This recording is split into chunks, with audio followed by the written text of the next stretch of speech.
Again, one of the biggest myths about these women is that they're dying to get out of their country and get into ours. 99% of the time, that's completely not true. They will come to our country. They will come to your country because you're falling in love. You're a couple who is in love, and it makes most sense most of the time that the girl is going to come to the guy's country because that's where he thrives, that's where he's rooted, that's where he works, that's where he earns an income upon which everything depends, right?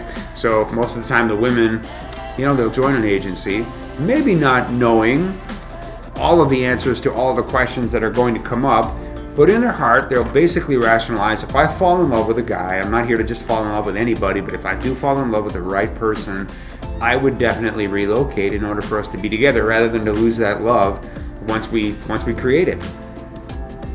But I also know that it's hard for women to do that. Their families are always concerned about them. If they have a child, you're taking a child away from grandparents and aunts and uncles and that kind of thing. And they want the woman to be able to travel back home as often as possible, whatever that is. Once a year, once every 18 months, something like that, just to maintain those family relations and just to be together. If you have the ability to hang out in her country for any period of time, I think most women are going to be really thrilled about that. The information is definitely out there somewhere, my friend.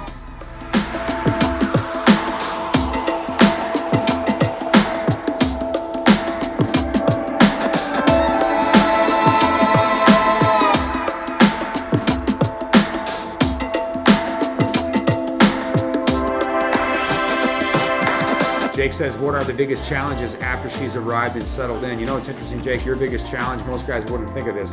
Your biggest challenge when you bring a girl here on a fiancé visa is going to be boredom. So it's going to take a little bit of time before she's able to work. You are probably going to go to work, come home every day, and she'll be waiting. She has a child to care for, a child who's in school, meals to cook, that sort of thing. That'll definitely help her a lot. But it's challenging for women when they first come here if they can't work right away. She'll be able to work eventually, but you may need to find a way to just kind of keep her occupied and keep her busy a little bit. And again, if she has a child, that's certainly going to help her a lot. If you have friends who have wives from her neck of the woods, some of your tour partners, for example, may also be having fiancés from your tour and therefore from her city. Can you establish an online network so you can all communicate with each other very, very easily? The reality is you'll be two people who are falling in love, and wanting to spend your future together. So whatever comes up, you'll get through. You just have to be compassionate and understanding. The fact that you're asking and anticipating what her needs might be when she comes here, very, very important. She's going to want to have good communication with her family back home. It's very, very, very important to them, very close to their mothers. So communication is really, really important as well.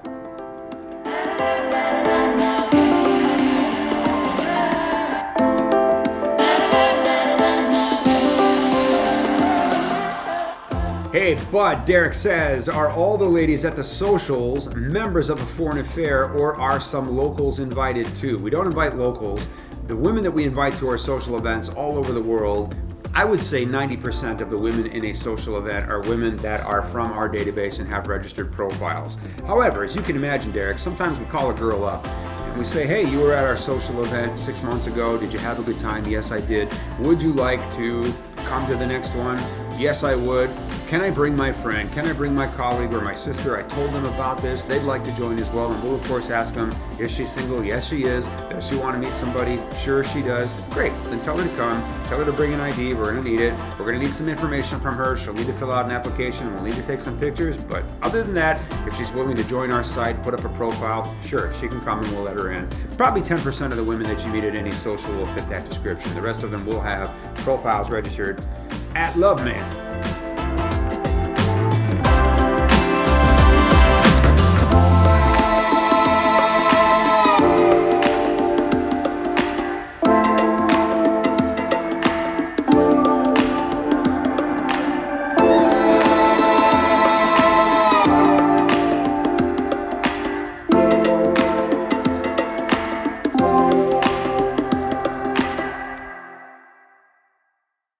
Check out our website at